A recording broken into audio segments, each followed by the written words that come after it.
Hey there, CPO here. Remember this guy?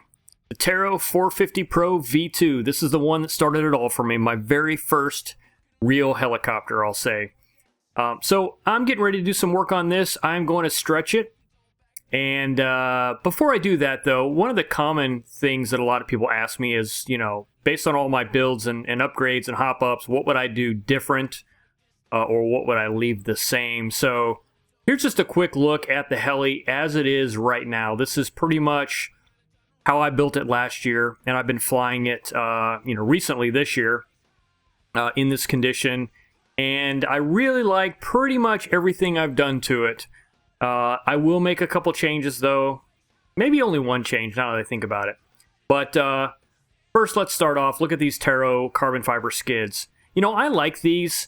They do have these little, I don't know, like rubbery, it's like foam, actually, like foam grips that just wear off over time. And they become actually zero value after the first, few flights and landings. But, I'll leave them on there. I don't know if I would seek them out specifically.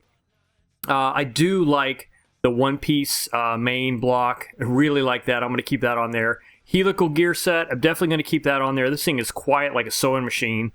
I do like the aluminum tail block. I'm going to leave that on there. And even this carbon fiber tail box I like. And also, I've got the thrusted blade grips, which are going to become nearly a necessity with the stretch. So really, I pretty much like everything I've done, and I have no regrets for anything. The only change is I'm going to change the head. This is a DFC head on this. I'm going to go back to a standard flybarless head. So this guy right here, it's the heavier duty head. It's not the one that came with it. It's the one of the updated versions, the split lock. But I'm going to put this one on there. I just like the standard flybarless head. I'm not a huge fan of DFC. I don't think I get enough options for fine tuning things. So anyway, I'm changing the head out, and I'm going to end up changing the servos and changing the ESC. But there's a few other things I'm going to end up doing to this. So here are the servos. These are Alpha Power. These are Cyclics, the A48HV. I'm going to put those on. And if you haven't seen my other video, actually the video just before this one, I talk a little bit about these servos. And part of the reason I'm doing this stretch/rebuild is to test these servos out. And this is the A92HV for the tail. So these are going to be a good, I believe, fit for this particular heli. Now, I have to upgrade my ESC, so I'm going to go with the Hobbywing Platinum Pro 40 amp. It can do 6 volts at 3 amps for BEC. My YEP 45 that's in there now, the original ESC for the build, is a 5.5 volt, so I'm going to take advantage of these high voltage servos by at least going up to 6. Along with that, I'm putting this stretch boom on. This is the 480 boom with the torque tube.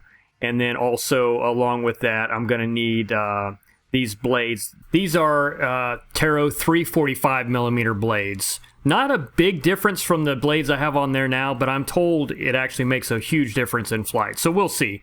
Also, extending that boom gives more tail authority. So I'll check it out. I'm kind of curious to see what a stretch is like. A lot of guys are really liking it.